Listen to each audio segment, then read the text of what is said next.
I don't even know where to begin or why I'm posting this here, except that I feel like if I don't get it out, I might actually shatter into a million pieces. My hands are shaking so hard I can barely type. This account is obviously a throwaway because I think if anyone I knew saw this right now, well, I can't even think about that. Today was supposed to be my wedding day. Not was supposed to be in a we postponed it kind of way. Number today, Saturday, April 26th, was the day I had dreamed about since Liam proposed under the stars on our third anniversary trip to Costa Rica. The day I'd meticulously planned for 18 months. The day I was supposed to marry the love of my life, the man I thought was my soulmate, my partner, in everything. And standing beside me, holding my bouquet during the ceremony, was supposed to be Chloe. My best friend since kindergarten, my platonic soulmate, the Thelma to my Louise, the peanut butter to my jelly, the sister I chose. She wasn't just my maid of honor, she was an extension of me. We finished each other's sentences, knew each other's deepest fears and wildest dreams. She helped me pick the dress, planned the perfect bachelorette party, a hilarious, slightly chaotic weekend involving glamping and too much wine, and held my hand through every planning crisis, big or small. Liam and I met 5 years ago. It was one of those cliché movie moments. Bumping into each other at a crowded bookstore, both reaching for the last copy of the same fantasy novel. We laughed, got coffee, and talked for 4 hours straight. He was charming, intelligent, funny, and kind. He remembered little things my favorite flower, peonies, my irrational fear of moths, the way I liked my tea. He supported my career ambitions, celebrated my successes, and held me when things got tough. He wasn't just my boyfriend. He was my best friend, too. Or so I thought. He loved Chloe, too. In the way you love your partner's best friend. They had inside jokes, teased each other mercilessly, and often ganged up on me in the most affectionate way possible. I loved seeing them get along. It felt like my world was complete, my two favorite people fitting together seamlessly. There was never, ever, a single moment where I felt a flicker of jealousy or suspicion. Why would I? This was Liam, my rock. This was Chloe, my sister. The idea of anything inappropriate between them was not just unthinkable, it was laughable. Utterly, absurdly laughable. The wedding planning was stressful, sure, but also exhilarating. We found the perfect venue, a beautiful old barn, renovated with fairy lights strung across the rafters and overlooking rolling hills. We agonized over guest lists, tasted countless cakes. Liam insisted on trying every chocolate variant, and picked out rings. Chloe was there for all of it. She helped address invitations until her hand cramped, mediated a minor floral disagreement between my mom and me, and even learned how to do a specific type of braid I wanted for my hair. Liam often worked late, being a junior partner at his law firm, but he always made time for the big decisions and constantly told me how excited he was, how he couldn't wait to call me his wife. This morning started like a dream. The sun was shining, a perfect spring day. My bridesmaids, including Chloe, buzzed around the bridal suite, a whirlwind of hairspray, champagne, and nervous excitement. Chloe looked stunning in her emerald green dress, the color we'd chosen together. She was the epitome of calm, reassuring me, fixing my veil, telling me how beautiful I looked. "Are you nervous?" she asked, squeezing my hand, her eyes sparkling. "A little," I admitted, butterflies doing acrobatics in my stomach. "But mostly just incredibly happy. I can't believe it's finally here." "He's a lucky guy, you know," she said, her voice soft. "Liam is head over heels. Anyone can see that." She gave me a tight hug. "I'm so, so happy for you both." I remember thinking how lucky I was to have her, to have Liam, my perfect little triangle of love and support. My dad walked me down the aisle. The music swelled, an instrumental version of our song that Liam had arranged as a surprise. The barn was packed, filled with the smiling faces of our friends and family. And at the end of the aisle stood Liam. He looked impossibly handsome in his tailored navy suit. When our eyes met, he gave me that heart-stopping smile, the one that always made my knees weak. I reached the altar, my dad placed my hand in Liam's, and I felt a jolt, a spark, just like the first day we met. The officiant began the ceremony. Everything felt surreal, magical. We exchanged vows we'd written ourselves. Mine were about partnership, adventure, and building a life together. His were beautiful, eloquent, heartfelt, full of promises of forever. He talked about my laugh, my passion, the way I made him feel seen. Tears welled in my eyes. Chloe handed me a tissue, smiling through her own tears. Smiling through her own tears. The memory makes me want to vomit. Then came the part. The if anyone objects part. Usually just a formality, right?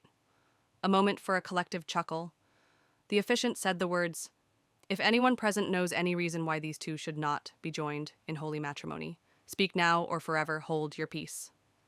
Silence. A beat. And then Liam cleared his throat. My blood ran cold. It wasn't a cough, it was deliberate. He gently let go of my hands, which were suddenly ice cold and trembling. "Actually," Liam said, his voice steady but quiet, though it seemed to echo deafeningly in the sudden absolute silence of the barn. "There is a reason." Every head turned. A confused murmur rippled through the guests. I stared at him, my mind struggling to catch up. Was this a joke? Some bizarre, elaborate prank he'd cooked up? It had to be. "Liam," I whispered, my voice barely audible.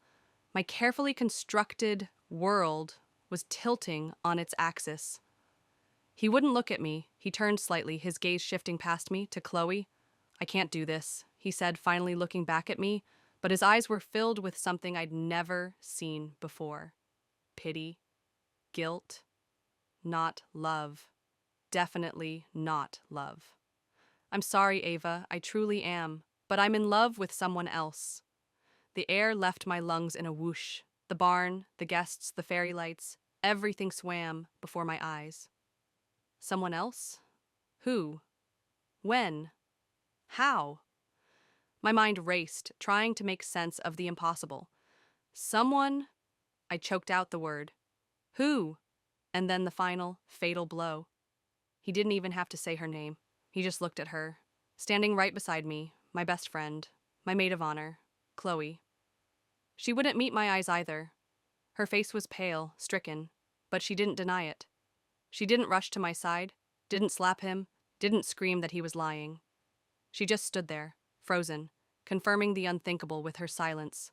Liam looked back at me, his expression agonized, but resolute. "I'm in love with Chloe," he said, the words like bullets hitting me square in the chest. "And she's in love with me. We've been together for 6 months. 6 months. 6 months of planning this wedding with her. 6 months of her helping me choose dresses, venues, flowers. 6 months of her listening to my anxieties, drying my tears, telling me how happy she was for us.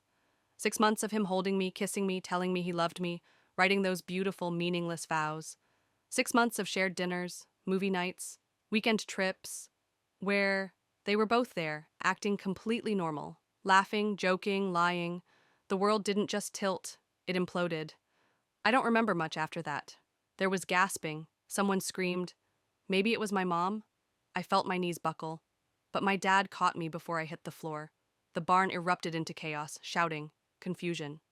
Through the haze, I saw Liam reach out, not for me, but for Chloe, taking her hand. He pulled her slightly behind him, as if shielding her from me, from the mess they had created. And that's the image burned into my brain. My fiancé and my best friend, standing together at the altar where I was supposed to marry him, their betrayal laid bare for everyone we knew to see. I'm currently holed up in the hotel room that was supposed to be our honeymoon suite. The irony is a physical ache. My family is trying to run interference, dealing with guests, caterers, the wreckage of the day. My dad, bless his stoic heart, apparently went full protective father bear mode and ensured Liam and Chloe were escorted off the premises immediately, amidst a chorus of boos and angry shouts from our friends and family. My mom hasn't stopped crying. My sister Maya looks like she wants to commit actual bodily harm. I can hear my mom crying softly through the adjoining door. But I just needed to write this down, to try and process the sheer magnitude of this nightmare. What do I do now, Reddit? How do you even begin to comprehend a betrayal this deep, this calculated, from the two people you loved and trusted most in the entire world? Was it all a lie? The past 5 years? My entire friendship with Chloe? Were there signs I missed? How could I have been so blind? Part of me wants to scream and break everything in this ridiculously expensive room. Part of me wants to crawl into bed and never get out. And a terrifyingly large part of me just feels numb, utterly, devastatingly numb. Like my heart hasn't just been broken, but scooped out, leaving a hollow, echoing cavity behind. 6 months. He dumped me at the altar for my best friend, and they'd been lying to my face for half a year. My wedding day. I think that's all I can manage for now. My head is pounding. Thanks for listening, I guess. Update approximately 48 hours later. It's Monday evening. I'm still in the hotel. My parents insisted I stay here while they handle the immediate fallout at home. The apartment Liam and I shared. God. Even thinking about that space makes me feel sick. Thank you for the comments on my original post. I know it's just the internet, but reading messages from strangers offering support, sharing their own stories of betrayal, though hopefully not quite this dramatic, or just expressing outrage on my behalf, it helped. It made me feel slightly less alone in this vortex of shock and pain. The numbness is starting to wear off, replaced by waves of gut-wrenching agony and blinding rage. 1 minute, I'm sobbing uncontrollably into a pillow that still smells faintly of the gardenia perfume I wore for the wedding. The next, I'm pacing the room, wanting to punch a hole in the wall. My sister Maya has been my rock. She hasn't left my side, sleeping on the pull-out sofa, fielding calls, and basically acting as my gatekeeper. She told me Liam's parents called, utterly mortified and apologetic. Apparently they had no idea. They disowned him on the spot, or so Maya heard from a cousin who was still at the venue when the shouting matches commenced. Small comfort, but it's something. Chloe's parents? Silence. Utter silence, which honestly speaks volumes. Liam has tried to call. Multiple times, blocked. He sent texts, blocked. He sent emails, filtered straight to trash. What could he possibly say? Sorry I humiliated you in front of everyone we know and blew up your life. Sorry I'm a spineless coward who couldn't break up with you privately. Sorry I was screwing your best friend while planning our future. There are no words. Chloe tried too. One pathetic text message that Maya read aloud to me before I could stop her. Ava, I know you hate me, and you have every right. But it wasn't planned like this. Please, can we talk? Wasn't planned like this? Seriously? Did she expect him to dump me after the vows? During the first dance? Cut the cake with one hand while holding hers with the other? The audacity is breathtaking. I haven't blocked her number yet, mostly because some dark, twisted part of me wants to see what other pathetic excuses she might try to send. But talk? Never. Not now, maybe not ever. The 6 months keeps echoing in my head. I've been replaying everything, every interaction, every shared glance between them I dismissed as friendship. Every time Liam worked late and Chloe happened to be free to keep me company. Every time she offered to run errands for the wedding, maybe meeting him instead. There was that weekend trip Liam and I took about 4 months ago. A cabin getaway.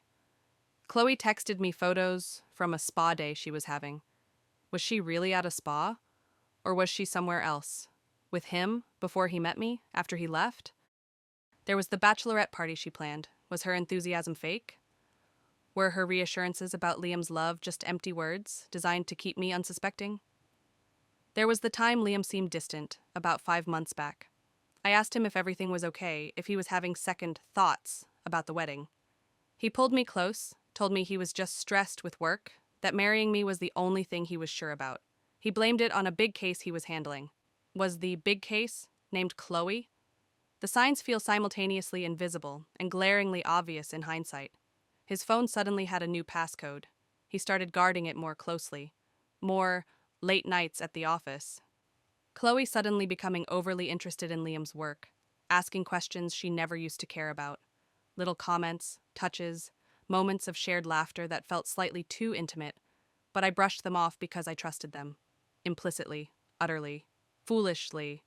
How could they be so cruel, so calculating? It wasn't a momentary lapse in judgment. 6 months is a long time to maintain such a profound deception. 6 months of looking me in the eye every single day and lying. My dad came by earlier. He just held me while I cried, not saying much, which was exactly what I needed. My mom is oscillating between wanting to hunt Chloe down and wanting to wrap me in cotton wool. The practicalities are starting to hit. The apartment lease is in both our names, the shared bank account for wedding expenses, the gifts that have already arrived, the non-refundable honeymoon package to the Maldives that was supposed to start tomorrow. It's a logistical nightmare piled on top of the emotional devastation. Someone asked if I suspected anything at all. Honestly, not a single shred of real suspicion. Maybe that makes me naive. Maybe I saw what I wanted to see. But I believed in Liam. I believed in Chloe. I believed in us. The idea that they could betray me together was simply outside the realm of possibility in my mind. Until it wasn't. I need to get out of this hotel room. But I don't know where to go. Home isn't home anymore. Update 2. 1 week later. It's been a week since the world ended, or at least, my world. I'm staying at my parents' place now. It's quiet, suffocatingly so at times, but better than the ghost-filled apartment or the sterile hotel room. Maya went back to her own place, but calls constantly. The apartment is the next big hurdle. Liam emailed my dad, since I've blocked him everywhere, asking when I could move my things out, as he and Chloe need the space. Need the space. After 1 week, the sheer, unadulterated gall. My dad, a man who rarely raises his voice, apparently left Liam a voicemail that neighbors 3 streets away could probably hear. Lawyers are involved now, thankfully on my parents' dime because I can barely function. We're breaking the lease, splitting assets, what little we shared beyond wedding funds, and disentangling our lives legally. I found something yesterday. While packing some boxes Maya brought over from the apartment, she refused to let me go back there myself. I found a small gift-wrapped box tucked away in the back of Liam's closet. It wasn't for me. My birthday isn't for months, and it wasn't anniversary related. Curiosity, or maybe masochism, got the better of me. I opened it. Inside was a delicate silver necklace with a small, intertwined infinity symbol. Tucked underneath was a card, not in Liam's handwriting, in Chloe's. L for infinity and beyond all the complications. Can't wait for us to be official. Soon. All my love, C. It wasn't dated, but the box looked new. Soon? She knew. She knew he was going to do it, maybe even how he was going to do it. The wasn't planned like this text message was pure, unadulterated bullshit. This wasn't just an affair that got out of hand. This was a calculated move. Seeing that necklace, her handwriting, the sickeningly sweet message, it broke something new inside me. The residual shock gave way to a cold, hard fury I've never felt before. They didn't just betray me, they plotted my humiliation. And then came surprise number 2. One of my other bridesmaids, Sarah, came over yesterday. She looked incredibly uncomfortable. After half an hour of small talk, she finally confessed. She had seen something. About 2 months ago, she saw Liam's car parked outside Chloe's apartment building very late at night. She thought it was weird, but convinced herself there had to be an innocent explanation. Maybe he was dropping something off. Maybe she needed help with something. She didn't want to cause drama or upset me during the wedding planning, so she said nothing. She cried while telling me, saying how guilty she felt. Part of me wanted to scream at her, ask her why she didn't trust her gut, why she didn't give me even a hint. But mostly, I just felt tired. Another layer of deceit. Another person who chose silence over honesty. I told her I wasn't angry, just overwhelmed. It wasn't her fault. The fault lies squarely with Liam and Chloe. But it's another little cut. Knowing someone almost warned me. The financial side is also getting uglier.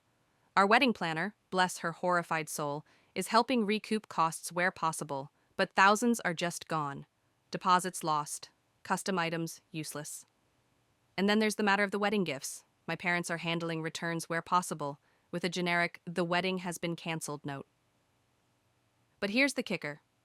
Liam apparently had the audacity to tell his parents, before they cut him off, that they should get to keep the gifts from his side of the family for their new life together. I can't even process that level of entitlement.